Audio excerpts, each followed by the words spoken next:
আজকে আমরা খুব মজার একটা ইংরেজি শব্দ শিখব কন্ট্রাইভ। আচ্ছা, এমন কি কখনো হয়েছে যে হোমওয়ার্ক করতে একদম ভুলে গেছেন? এই যে রাজু, ও কিন্তু আজ একটা বড়সড় সমস্যায় পড়েছে। রাজু একদম হোমওয়ার্ক করতে ভুলেই গেছে, তাই টিচার কি বলবেন তা নিয়ে সে খুব চিন্তায় আছে। এখন কি করা যায়? ওকে, তো এক্ষুনি একটা বুদ্ধি বের করতে হবে। আর তখনই ওর মাথায় একটা দারুণ বুদ্ধি এলো। ও ঠিক করলো একটা গল্প বানাবে। ও টিচারকে বলবে, আমার ছোট ভাই আমার খাতার উপর পানি ফেলে সব নষ্ট করে দিয়েছে। এই যে রাজু একটা উপায় বের করলো। ইংরেজিতে একেই বলে কন্ট্রাইভ করা, মানে একটা অজুহাত বানানো।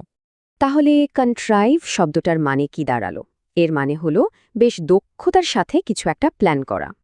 কিন্তু এই প্ল্যানটা প্রায় পুরোপুরি সত্যি হয় না। এটা অনেকটা বানানো বা কৃত্রিম। মানে প্ল্যানটা বেশ চতুর, কিন্তু সবসময় যে সৎ হবে তা কিন্তু না।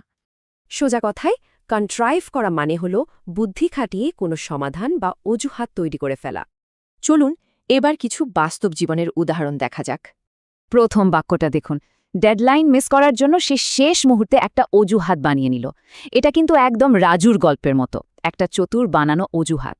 এবার দ্বিতীয় বাক্যটা, অর্থনৈতিক মন্দার সময়ও স্টার্টআপটি টিকে থাকার একটা উপায় বের করে ফেলেছিল। মানে কোম্পানিটা নিজেদের বুদ্ধি দিয়ে খুব কঠিন সময়েও টিকে থাকার একটা প্ল্যান বানিয়েছিল। আর শেষ উদাহরণে মার্কেটিং টিম এমন একটা ক্যাম্পেইন বানালো যাতে মনে হয় প্রোডাক্ট প্রায় শেষ। এখানে তারা একটা কৃত্রিম পরিস্থিতি তৈরি করেছে যাতে তাদের বিক্রি বেড়ে যায়। তাহলে শব্দটা মনে রাখার উপায় কি?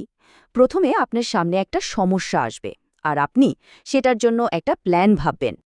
আর সেই প্ল্যানটাই হলো আপনার কন্ট্রাইভড সলিউশন, ঠিক যেমন রাজু বিপদে পড়ে একটা অজুহাত বানিয়েছিল।